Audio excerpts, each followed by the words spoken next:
Tous, nous sommes à la mi-temps des huitièmes de finale de cette Coupe du Monde. Donc on a eu droit à 4 matchs ce week-end.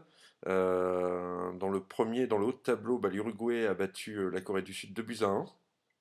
Et le Ghana est venu à bout des États-Unis après prolongation, là aussi sur le même score, 2 buts à 1.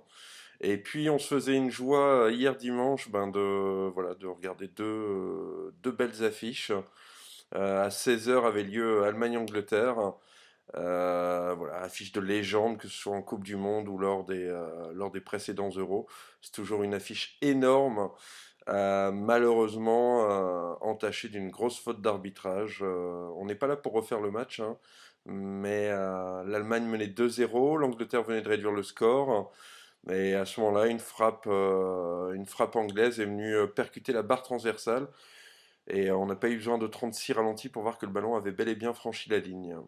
Alors, à ce moment-là, ça aurait fait deux partout, juste avant la mi-temps. Je sais pas à quel deuxième mi-temps on aurait eu, c'est toujours pareil, mais bon, je suis vraiment un peu déçu voilà, vraiment déçu pour les Anglais, même si j'ai aucun parti pris vis-à-vis de l'équipe allemande, qui elle ensuite a déroulé, hein, l'équipe anglaise étant obligée de se livrer en deuxième mi-temps. Et ben voilà, on a eu droit à deux nouveaux buts allemands pour sceller le score 4 buts à 1. Et puis quelques heures plus tard, on avait une revanche entre l'Argentine et le Mexique, revanche des huitièmes de finale de la dernière Coupe du Monde en 2006 en Allemagne.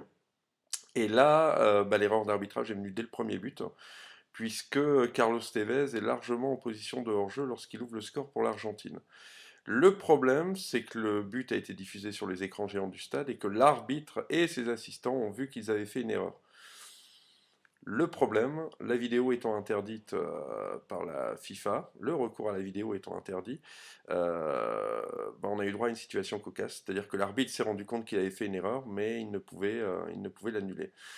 Donc but validé, deuxième but argentin dans la foulée, là cette fois-ci sur une grosse erreur de la défense argentine. Tevez a scellé le score en deuxième mi-temps, 3-0, avant que le Mexique ne sauve l'honneur en fin de match.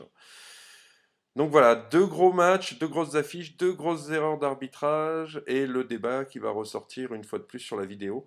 Alors venez me dire ce que vous en pensez, mais pour moi, il serait temps qu'on pense à la vidéo. Alors dans un seul cas de figure, savoir si un ballon a franchi oui ou non la ligne de but sur une action de jeu.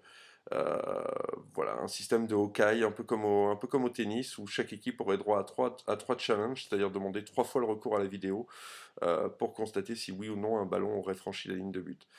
Ben voilà, à vous de me dire ce que vous en pensez. Et puis sur ce, ben voilà, bonne deuxième mi-temps des huitièmes de finale qui continue aujourd'hui avec d'un côté Pays-Bas-Slovaquie et de l'autre la Seleção brésilienne face au Chili.